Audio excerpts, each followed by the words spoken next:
নমস্কার বন্ধুরা, গোপালের হেসেলে আপনাদের সবাইকে স্বাগত।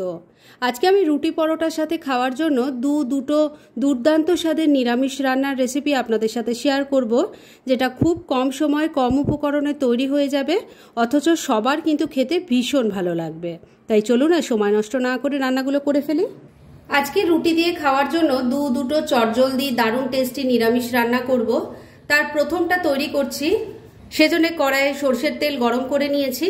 এর মধ্যে প্রথমেই দিয়ে দিচ্ছি অল্প পাঁচফোড়ন, দিয়ে দিচ্ছি একটা তেজপাতা, একটা শুকনো লঙ্কা। তেজপাতাটাকে দু টুকরো করে নিয়ে দিলাম। এর সাথে দিয়ে দিচ্ছি অল্প হিং। এবার ফোড়নটাকে একটু ভাজা ভাজা করে নিচ্ছি। ফোড়নটা ভাজা ভাজা হয়ে গেছে। এবার এর মধ্যে দিয়ে দিচ্ছি আলু আর কুমড়ো। এখানে আমি একটা মিডিয়াম সাইজের আলু নিয়েছি আর কুমড়ো 150 গ্রামের মতো আছে, ছোট টুকরো করে দিয়ে দিয়েছি। এবার তেলের সাথে মিশিয়ে নিয়ে আগে হালকা করে ভাজা ভাজা করে নিচ্ছি। 2-3 মিনিট সময় নিয়ে আলু কুমড়োটা হালকা করে ভাজা ভাজা করে নিয়েছি। এবার এর মধ্যে দিয়ে দিচ্ছি পটলের টুকরো। আমি এখানে 6টা পটল নিয়েছি, সেটাকে টুকরো করে কেটে নিয়েছি, দিয়ে দিলাম। এবার স্বাদ মতো নুন দিয়ে দিচ্ছি, দিয়ে দিচ্ছি হলুদের গুঁড়ো। ভালো করে মিশিয়ে নিয়ে এটাকেও ভাজা ভাজা করে নেব। বন্ধুরা, আপনারা আমার রেসিপি দেখার সাথে সাথে আমার ফেসবুক পেজ গোপালের হেসেল, তাতেও ভিজিট করতে পারেন। ডেসক্রিপশন বক্সে লিংক দেওয়া আছে। নুন হলুদটা সবজির সাথে ভালো করে মিশিয়ে নিয়েছি। এবার সবজিগুলো যাতে একটু সফট হয়ে আসে, সেজন্য ফ্লেমটাকে লো আর মিডিয়ামের মাঝামাঝি রেখে ঢাকা দিয়ে 2-3 মিনিট রান্না করে নিচ্ছি। মিনিট 3 রান্নাটা করে নিয়েছি। এবার ঢাকা তুললাম, একটু নাড়াচাড়া করে নিচ্ছি। সবজিগুলো হালকা সফট হয়ে এসেছে। এবার এর মধ্যে আমি এক এক করে কিছু জিনিস দেব। প্রথমেই দিয়ে দিচ্ছি 1 চামচ আদা কাঁচা লঙ্কা বাটা, দিয়ে দিচ্ছি 1 মুঠো ভেজানো ছোলা, ছোট চামচের 1 চামচ জিরের গুঁড়ো দিয়ে দিলাম, ছোট চামচের 1 চামচ ধনের গুঁড়ো দিয়ে দিলাম, দিয়ে দিচ্ছি অল্প একটু কাশ্মীরি মির্চ পাউডার, কয়েকটা বাতাসা দিয়ে দিলাম। বাতাসা না দিতে চাইলে আপনারা চিনির ব্যবহার করতে পারেন।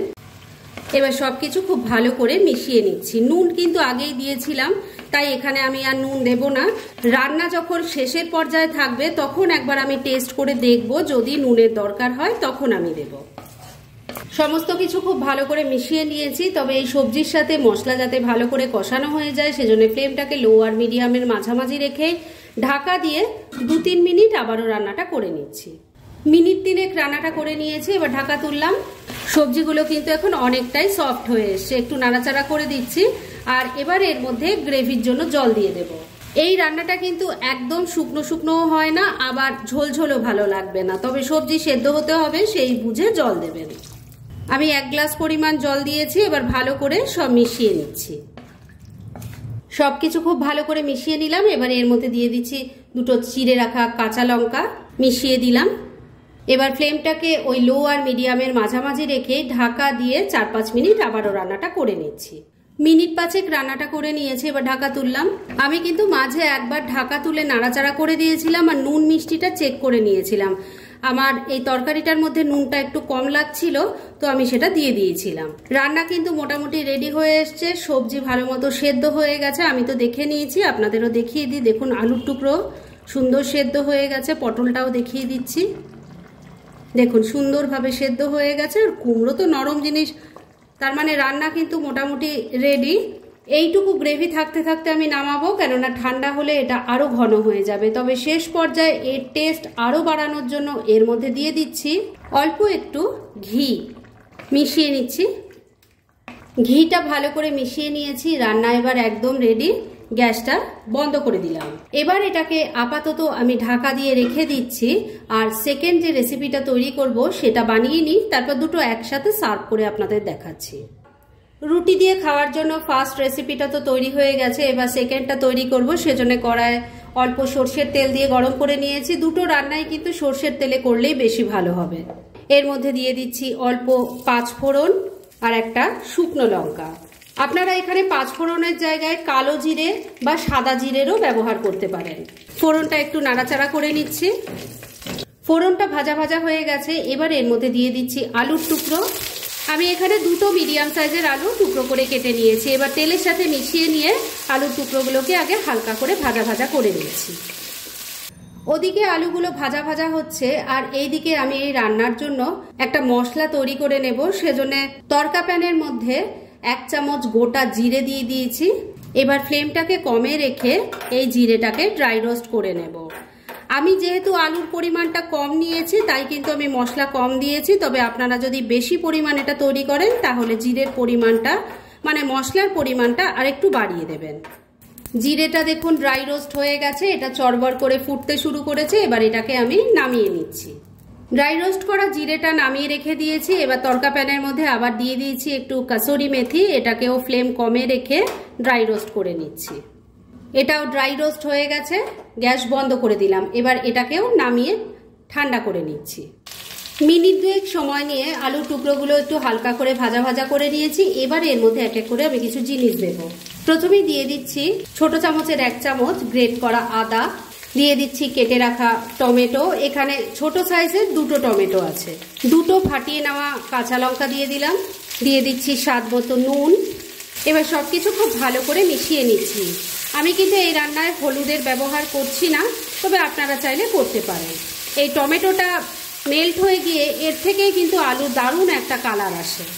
ভালো করে মিশিয়ে নিয়েছি। এবার আলুটা যাতে একটু সফট হয়ে আসে সেজন্য ঢাকা দিয়ে 2-3 মিনিট রান্না করে নিচ্ছি।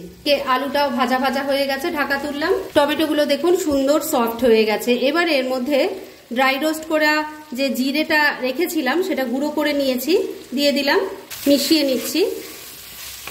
এবার এর মধ্যে গ্রেভির জন্য জল দিয়ে দিচ্ছি। এই রান্নাটাও খুব বেশি কিন্তু পাতলাও ভালো লাগবে না, আবার একদম শুকনো শুকনোও ভালো লাগবে না, কেননা যেহেতু আলু আছে ঝোলটা অনেকটাই টেনে নেবে, তাই সেই বুঝে জল দেবেন। আমি এটার মধ্যেও 1 গ্লাস পরিমাণ জল দিয়ে দিলাম, মিশিয়ে নিচ্ছি। নুন আগেই দেওয়া ছিল তাই আর নুন দেব না, এর মধ্যে খালি মিষ্টির জন্য 2টো গুড়ের বাতাসা দিয়ে দিলাম, আপনারা চাইলে চিনিও দিতে পারেন। এটাও একটু মিশিয়ে নিচ্ছি। এবার ফ্লেমটাকে লো আর মিডিয়ামের মাঝামাঝি রেখে ঢাকা দিয়ে 3-4 মিনিট আবারও রান্নাটা করে নিচ্ছি। মিনিট 4 রান্নাটা করে নিয়েছি। এবার ঢাকা তুললাম। দেখুন ভীষণ সুন্দর কিন্তু একটা কালার এসেছে, আর খেতেও অপূর্ব হয়। আমি যেভাবে তৈরি করলাম এভাবে যদি আগে না তৈরি করে থাকেন, আলুর তরকারি এভাবে একবার অবশ্যই তৈরি করে রুটি পরোটা লুচির সাথে খেয়ে দেখুন, আশা করছি আপনাদেরও ভালোই লাগবে। রান্না কিন্তু এখনো রেডি হয়নি, কেননা ড্রাই রোস্ট করা কাসুরি মেথিটা দেওয়া হয়নি, সেটা ক্রাশ করে নিয়েছিলাম, দিয়ে দিলাম, মিশিয়ে নিচ্ছি। এবার ফ্লেমটা ওই একই রেখে আবারও মিনিট 2 রান্নাটা করে নিচ্ছি। মিনিট 2 আবারও রান্নাটা হয়ে গেছে। এবার ঢাকা তুললাম। আমি কিন্তু মাঝে একবার ঢাকা তুলে নুন মিষ্টিটা চেক করে নিয়েছিলাম, আমার কিন্তু নুন মিষ্টি দেওয়া একদম ঠিকঠাক আছে। এবার আলুগুলো তো সেদ্ধই হয়ে গেছে, কয়েকটা আলু এইভাবে একটু ভেঙে ভেঙে দেব, এতে গ্রেভিটা ঠিক হবে আর খেতেও কিন্তু খুব ভালো লাগবে। কয়েকটা আলু একটু ম্যাশ করে দিয়েছি। এবার রান্না কিন্তু আমার একদম রেডি হয়ে গেছে। এইটুকু গ্রেভি থাকতে থাকতে আমি নামাবো, কেননা এটা ঠান্ডা হলে আরো ঘন হয়ে যাবে, তাই গ্যাসটা এখানেই বন্ধ করে দিলাম। আর এবার এটাকেও মিনিট 2 জন্য স্ট্যান্ডিং টাইমে একটু ঢাকা রেখে দিচ্ছি, আর তারপর 2টো রান্না একসাথে সার্ভ করে আপনাদের দেখাচ্ছি।